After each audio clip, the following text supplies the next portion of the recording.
दोस्तों, गांव के साधु संत ऋषि मुनि यहाँ तक कि देहात के जो किसान लोग होते हैं, और इन सब में एक बात सामान दिखाई देगी कि ये सब अपने उम्र से कम दिखाई देगी।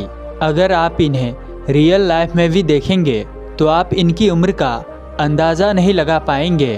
और बात सिर्फ लुक्स की नहीं है दोस्तों, 60-70 की उम्र में भी जिस तरह की मेहनत और जिस तरह की खेतों में काम करते हैं, साधना करते हैं, ये लोग परफॉर्म कर लेते हैं। शायद हम इस उम्र में कभी ऐसा सोच भी नहीं पाएंगे।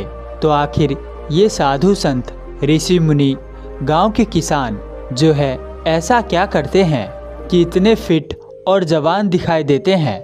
हाँ, कुछ हद तक ये अपने प्राण शक्ति से खुद को हील कर लेते हैं, लेकिन फिर भी ओवरऑल नेचुरली भी ये लोग एवरेज इंसान से ज़्यादा ही यंग दिखाई देते हैं। कभी आपने सोचा है कि ये लोग ऐसा क्या करते हैं जो कि इनके ऊपर बुढ़ापा आने का नाम नहीं लेता है?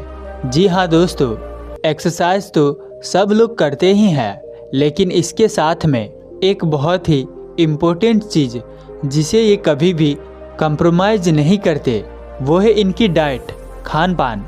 दोस्तों, जो खाना आप रोज़ाना खाते हैं वो आपको ओल्डर या फिर यंगर दिखने में, यानी कि आपकी लुक्स को डायरेक्टली इफ़ेक्ट करने में एक बहुत ही इम्पोर्टेंट रोल प्ले करता है।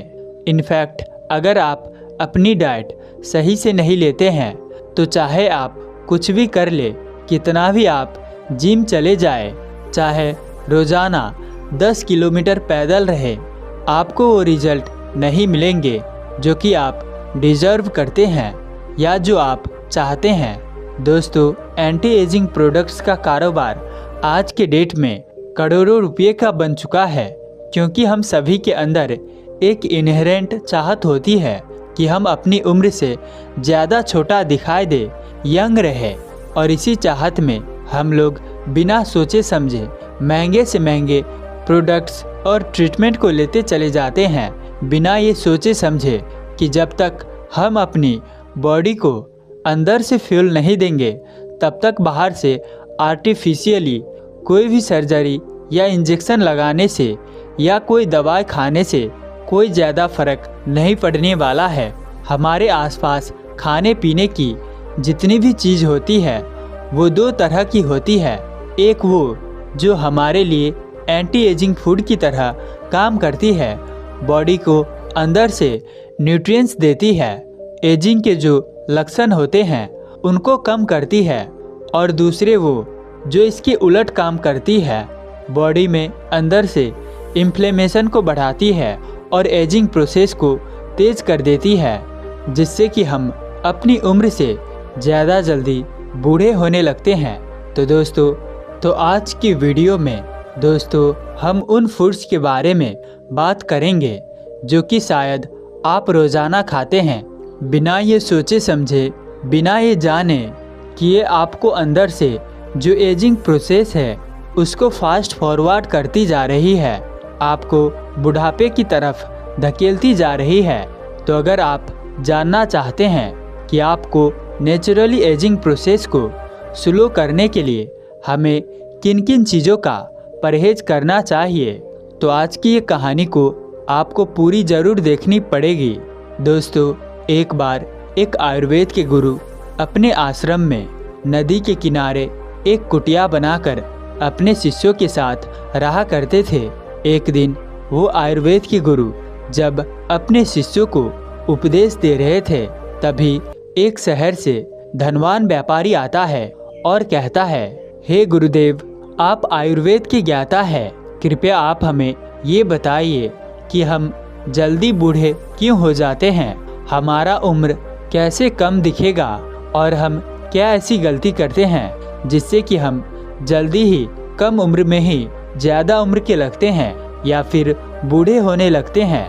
गुरुदेव, मेरा उम्र अभी मात्र 30 वर्ष है, लेकिन फिर भी मैं अभी 50 वर्ष के दिख रहा हूँ। मुझे बुढ़ापा तुरंत छू लिया है, क्या इसका कोई उपाय है?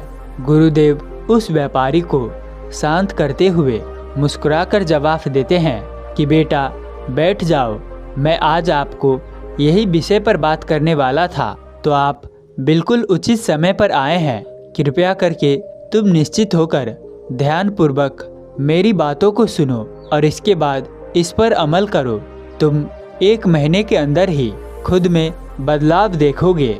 इतना सुनकर उस धनवान व्यापारी के चेहरे पर थोड़ा खुशी झलकती है और वो निश्चिंत होकर गुरुदेव की वाणी सुनने लगता है। फिर गुरुदेव सभा को संबोधित करते हुए सभी से कहते हैं, बेटा आज मैं आपको 5 ऐसी चीज़ों के बारे में बताऊंगा जो कि खाने से आपका उम्र बढ़ती है। अगर आप इन्हें परहेज करते हैं तो आपकी उम्र तेजी से घटने लगती है और आपके चेहरे पर चमक तेज और जल्दी से आप जवान होने लगते हैं। ज़्यादा उम्र में भी कम उम्र के दिखाई पड़ने लगते हैं। तो इसे ध्यान से सुनो। सबसे पहला है जो कि आपको जवान दिखना है तो नहीं खाना है, वो है पराठा। वैसे सच कहूँ तो सिर्फ पराठा ही नहीं बल्कि पकोड़े, समोसे, छोले भटूरे, हर वो चीज़ जो कि डीप फ्राइड होती है, ये हमारी बॉडी में एजिंग प्रोसेस को तेज़ी से बढ़ाने का काम करती है।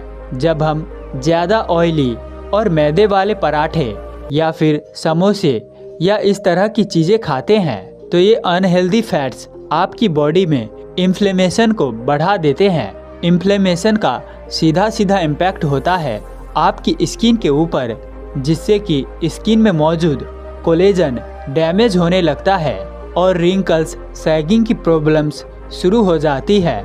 डीप फ्राइड फूड के साथ ही एक और बहुत बड़ी प्रॉब्लम है और वो है ट्रांस फैट की।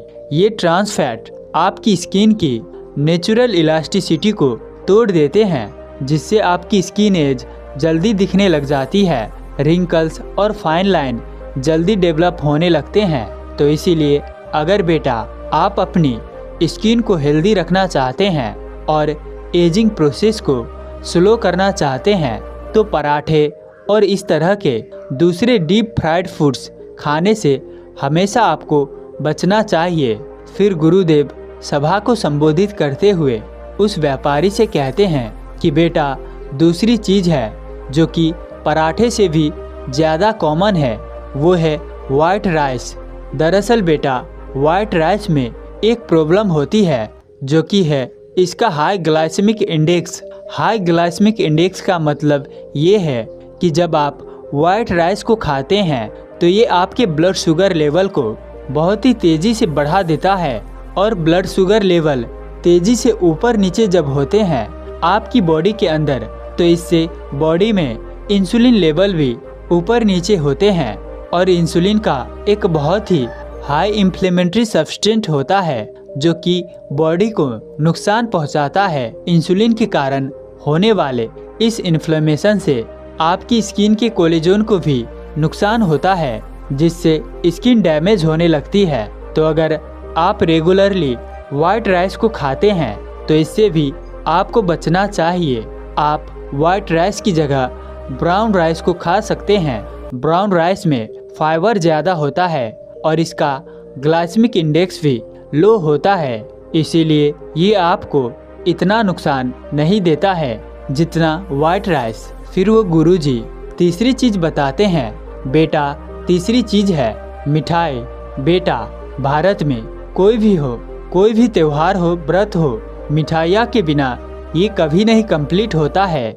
गुलाब जामुन, रसगुल्ला, लड्डू, पेड़े, जलेबी, ये सब चीज़ें हमारी मोस्ट लव डिज़र्ट की लिस्ट में ज़रूर शामिल होती है। लेकिन क्या आपको पता है कि ये मिठाइयाँ आपकी स्किन को कितना डैमेज करती है? इन स्वीट्स में रिफाइंड शुगर होती है जो कि बॉडी में जाकर एक प्रोसेस को ट्रिगर करती है जिसे हम बोलते हैं ग्लाइनस। एक केमिकल रिएक्शन होता है जिसमें शुगर आपकी स्किन के प्रोटीन जैसे कि कोलेजन और इलास्टिन को डैमेज करने लगती है और जब कोलेजन टूटने लगता है, डैमेज होने लगता है तो आपकी स्किन अपने फॉर्मलेस को खो देती है। उसके ऊपर रिंकल्स और फाइनस लाइंस डेवलप होने लगती है और एज ज़्यादा दिखाई देने लगती है। इसका मतलब ये है कि अगर आप ज़्यादा शुगर को खाते हैं तो इससे आपकी जो स्किन है उसकी इलास्टिसिटी कम हो जाती है, स्किन पर झुर्रियाँ आती है और आप प्री मैच्योर एजिंग के अंदर चले जाते हैं। वैसे सिर्फ मिठाइयाँ ही नहीं, हर वो चीज़ जिसमें कि आपको चीनी ज़्यादा मिलती है वो आपको इसी तरह से नुकसान पहुंचाती है। चाहे वो आपकी चाय हो, चाहे वो मीठे बिस्किट्स हो, चॉकलेट्स हो, पेस्ट्रीज हो या फिर so called healthy package foods हो, जिन्हें प्रेजेंट तो बड़ा हेल्दी फूड की तरह किया जाता है, लेकिन इनमें इतनी चीनी होती है जितनी कि आप सोच भी नहीं सकते हैं। तो मिठाइयों से, मीठी चीज़ों से और इस तरह के पैकेज फूड से आप बचिए और देखिए कि आप कुछ ही हफ्तों में आपकी स्किन कितनी खिली खिली और हेल्दी दिखाई देने लग जाती है। फिर उस व्यापारी को चौथी बात बताते हुए कहते हैं, बेटा अचार, हम सबको पता है कि हमारे भारत में अचार का एक जार हर एक घर में ज़रूर मिल जाता है। आम का अचार, नींबू का अचार या फिर मिर्च का अचार हमारे खाने के स्वाद को तो बढ़ाता है बेटा, लेकिन ये हमारी स्किन के लिए बहुत ही नुकसानदायक होता है। अचार के अंदर बहुत सारा ऑयल होता है और बहुत सारा नमक होता है, यानी सोडियम होता है, जो कि हमारी स्किन के लिए नुकसानदेह होता है। ये नमक और ऑयल आपस में मिलके आपकी बॉडी में डिहाइड्रेशन का कॉज करते हैं। एक्सेस सॉल्ट की वजह से आपकी बॉडी वाटर को रिटेन करने लगती है, जिससे कि आपकी फेस के ऊपर पफिनेस आ जाती है और स्वेलिंग दिखाई देने लगती है। और ये ब्लोटिंग आपको डायरेक्टली ओल्डर दिखाने का रीजन बन सकती है। इसीलिए अचार को भी आपको अवॉइड करना चाहिए, या फिर आप इसे बस कभी कभी आप थोड़ा बहुत मज़े के लिए खा सकते हैं, ज़्यादा इसको कभी मत खाइए। अगला गुरुजी बताते हुए कहते हैं कि बेटा इंस्टेंट नूडल्स और पैकेज स्नैक्स का आजकल के बेटा इस बिजी लाइफस्टाइल के अंदर हम सभी लोग कभी न कभी जल्दीबाजी के लिए इस तरह के रेडीमेड फूड्स को खा लेते हैं। इंस्टेंट नूडल, रेडीमेड फूड और चिप्स, ये सब चीज़ें कन्वीनियंस के लिए तो बहुत बढ़िया होती है, लेकिन क्या आप इनके स्किन के ऊपर जो इफ़ेक्ट्स पड़ते हैं उसके बारे में जानते हैं? दरअसल बेटा ये फूड्स सोडियम और आर्टिफिशियल इंग्रेडिएंट से भरपूर होते हैं और ये सोडियम आपकी बॉडी के अंदर वाटर रिटेंशन को बढ़ाता है, जिससे आपके फेस पर ब्लोटिंग और पफिनेस दिखाई देने लगती है, जैसे कि अचार में होता था। ब्लोटिंग के साथ ही आपकी स्किन डिहाइड्रेट हो जाती है, जिससे कि स्किन डल और एजेड लगने लग जाती है। और इसके अलावा जो इंस्टेंट नूडल और प्रोसेस्ड फूड होते हैं, जो कि प्रिजर्वेटिव से भरे हुए होते हैं, ये भी आपकी बॉडी के अंदर इन्फ्लेमेशन को बढ़ा देते हैं। और इसीलिए Maggie's, pasta, readymade cook foods और इस तरह के जो भी दूसरे पैकेज फूड्स होते हैं जो कि पैकेजिंग में आते हैं, प्री कुक्ड या फिर सेमी कुक्ड फॉर्म में आते हैं, उनसे आपको बचना चाहिए। फिर गुरुदेव उस व्यापारी से कहते हैं, और आखिरी चीज़ है बेटा जिससे आपको बचना है बेटा, जो कि आपके लिए बहुत ही बुरी है, वो है सॉफ्ट ड्रिंक और पैकेज्ड फूड जूसेस, जो कि पैकेजिंग में आते हैं। इनमें एडेड शुगर और आर्टिफिशियल फ्लेवर्स भरपूर मात्रा में होते हैं।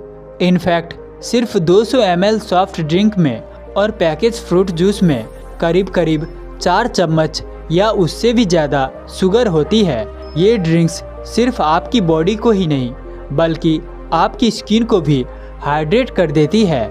शुगर से आपकी स्किन में जल्दी रिंकल्स आने लगते हैं, क्योंकि ये कोलेजन को तोड़ने का काम करता है। और एंटी एजिंग रिजल्ट्स आपकी स्किन ड्राई, डल और ट्राइड लुकिंग दिखाई देने लग जाती है। इसीलिए आपको हमेशा cold drinks, package fruit juice से बचना चाहिए। इसकी जगह आप नेचुरल चीज़ें पी सकते हैं। शिकंजी आप पीजिए, इसके अलावा आप नारियल का पानी पीजिए या फिर घर में निकाला हुआ फ्रेश फ्रूट जूस आप पीजिए।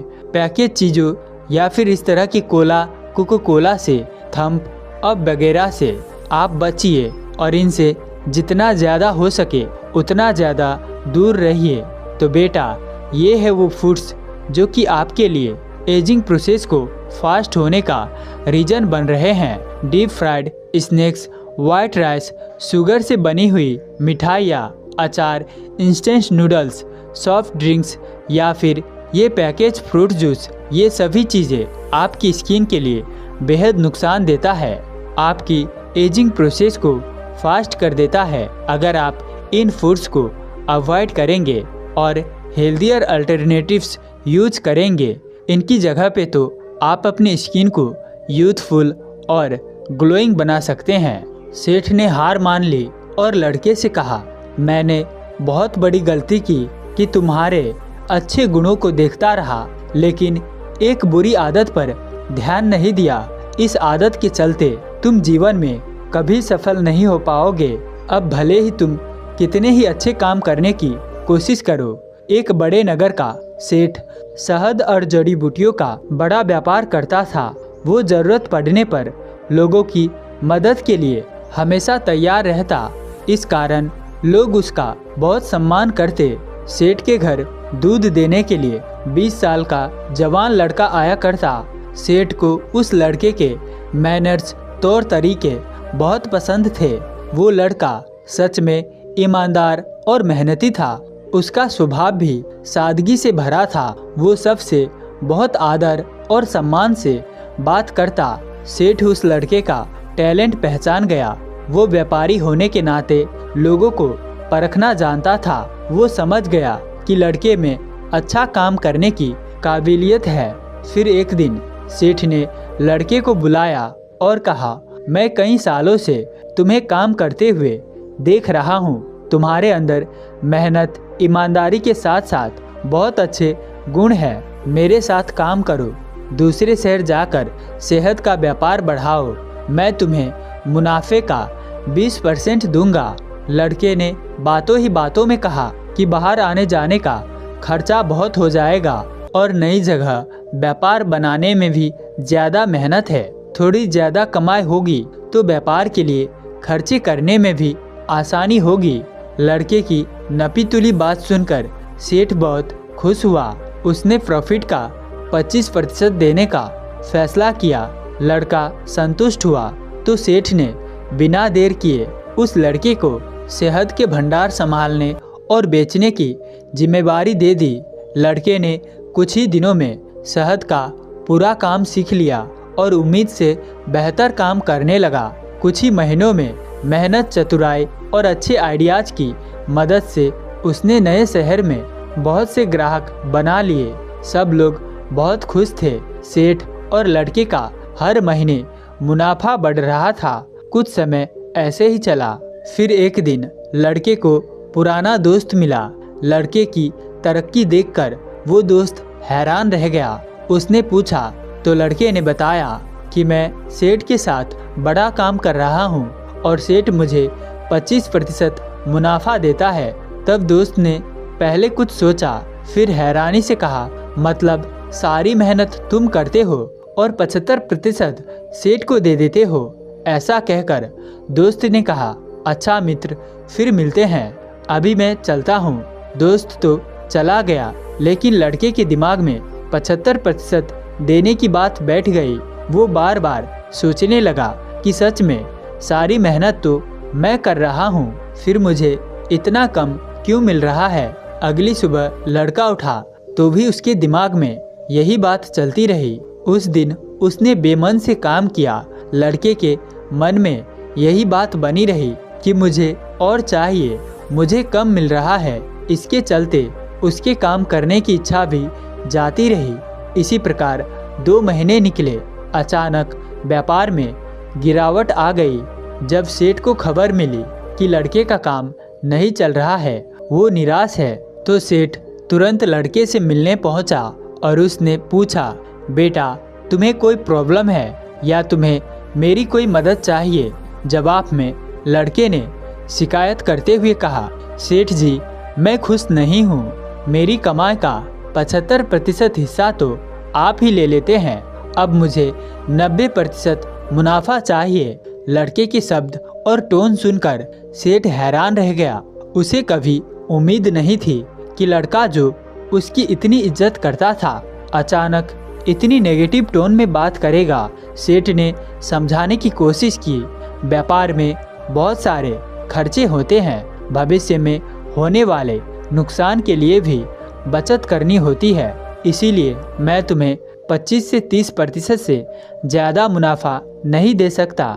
लेकिन लड़के ने कोई भी बात समझने की कोशिश नहीं की। तब आखिर में सेठ ने ऊंचे शब्दों में कहा, बेटा, मैं तुम्हें आगे ले जाना चाहता था, लेकिन मैंने ही तुम्हें पहचानने में भारी गलती कर दी।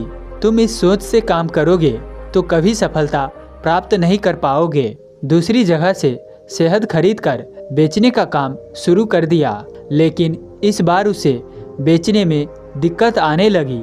लड़के को पता चला कि सेठ के नाम पर लोग ज़्यादा भरोसा करते थे, इसीलिए आसानी से सामान बिक जाता था। एक दिन गोदाम में रखा हुआ माल भी खराब हो गया। उसने सेठ से माफ़ी मांगी तो सेठ ने माफ़ तो कर दिया, लेकिन कभी दोबारा साथ में काम नहीं किया। लड़के को अचानक नुकसान क्यों होने लगा, उसकी दुर्गति क्यों हुई, इसके जवाब हमको इस सीख में मिलेंगे। पहला लेसन है attitude of mind. Swami Vivekananda कहते हैं कि हमारी पीढ़ी की सबसे बड़ी खोज है कि इंसान अपने मन का एटीट्यूड यानी कि भावना बदल कर अपना जीवन बदल सकता है। ये कहानी में भी यही हुआ। लड़के को दुर्गति तब शुरू हुई जब काम के प्रति उसकी भावना बदल गई, यानी एटीट्यूड बदल गया। आप पूछ सकते हो कि एटीट्यूड या भावना में इतनी शक्ति क्यों है? Swami ji mind and it's power के लेक्चर में कहते हैं कि सूक्ष्म में शक्ति है।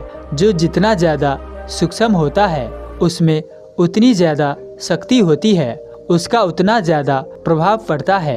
एक्शन मन के विचारों के कारण प्रकट होता है, यानी एक्शन सूक्ष्म मन है और मन से भी सूक्ष्म है भावना। लोग बिना भावना यानी बिना मन का एटीट्यूड बदलने और एक्शन रिजल्ट बदलने की कोशिश करते हैं, इसीलिए रिजल्ट नहीं टिकते। अच्छे रिजल्ट पाने के लिए हमें दूसरी चीज़ सीखनी चाहिए कि नेगेटिव मेंटल स्टेट के प्रति सतर्क रहो।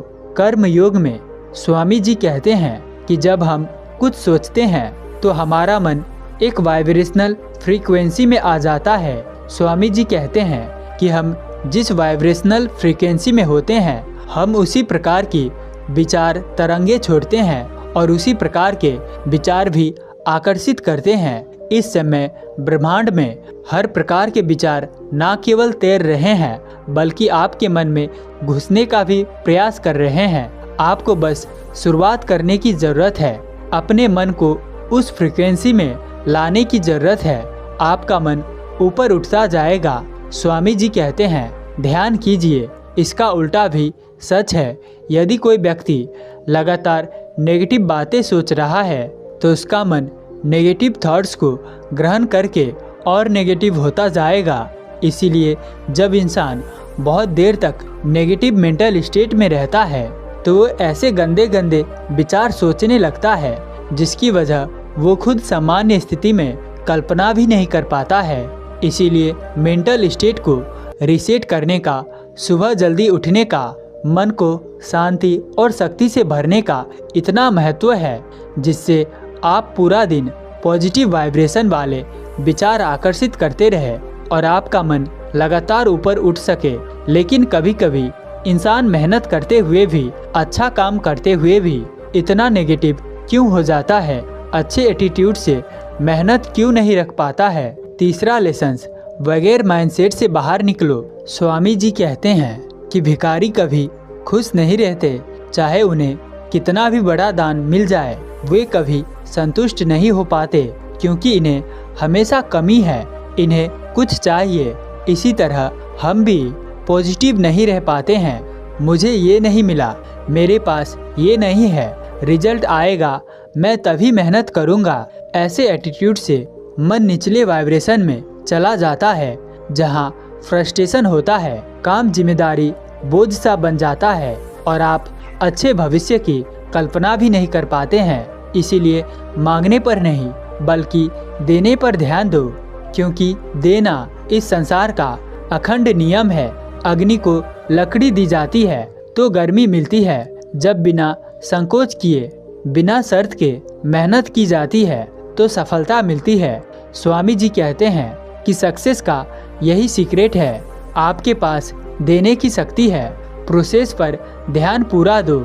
जो भी आपके लक्ष्य को देना है वो दो, वो भी बिना किसी उम्मीद के। अगर आप ऐसा नहीं करोगे तो समय आने पर प्रकृति आपसे किसी और रूप में हिसाब पूरा करती है, तब आपको कष्ट होगा। इसीलिए अभी स्वेच्छा से दीजिए। हर समय सोचिए कि मैं क्या दे सकता हूँ। जो विद्या मुझे शक्ति देने वाली है, इसे धारणा करके मैं लोगों के क्या काम आ सकता हूँ। जब आप ऐसा करते हो तो मन अपने आप हाई फ्रीक्वेंसी पर वाइब्रेट करता है, तभी किसी बड़े विजन से जुड़ पाता है, तभी ये आसानी से शक्ति और विद्या ग्रहण कर पाता है। इसके उल्टा अगर आप केवल लेना ही चाहते हो तो ये एटीट्यूड आपको डल स्टेट में ले जाएगा। फिर मन कोई विजन नहीं सोच पाएगा और आपका जीवन जीवंत नहीं रहेगा। यही एटीट्यूड ऑफ माइंड आपको फ्रस्ट्रेशन से भर देगा। मन की एटीट्यूड की जिम्मेदारी लो। मन की भावनाओं के प्रति अलर्ट रहो। हर सार्थक तरीके से मेंटल स्टेट बेहतर बनाओ, क्योंकि स्वामी जी कहते हैं जो इंसान खुद को बेहतर करता जाता है, संसार उसको बड़ी अपॉर्चुनिटी, बड़ी जिम्मेदारी देता है। निस्वार्थ निडर होकर काम करो, तब रिजल्ट आएंगे। ऐसा संभव ही नहीं कि रिजल्ट ना आए, क्योंकि कोई भी कर्म बिना अपना फल दिए नहीं मिटता है। ये ब्रह्मांड का नियम है और सबसे पहला कर्म है कि आप अपने मन को एटीट्यूड के प्रति, यानी इस समय जो भावना चल रही है उसे पॉजिटिव बनाओ। दोस्तों कहते हैं असली शक्ति केवल और केवल पूर्ण समर्पण अभ्यास करने में है। तो दोस्तों, आपको ये कहानी पसंद आया हो तो वीडियो को लाइक, कमेंट और दोस्तों में शेयर जरूर करें और साथ ही चैनल को सब्सक्राइब कर देना। तो अंत तक हमारे साथ बने रहने के लिए मैं किशन शर्मा आप सभी का दिल से बहुत बहुत धन्यवाद करता हूँ। तो चलिए मिलते हैं ऐसी किसी और नए विषय के साथ। तब तक के लिए अपना ख्याल रखें। धन्यवाद।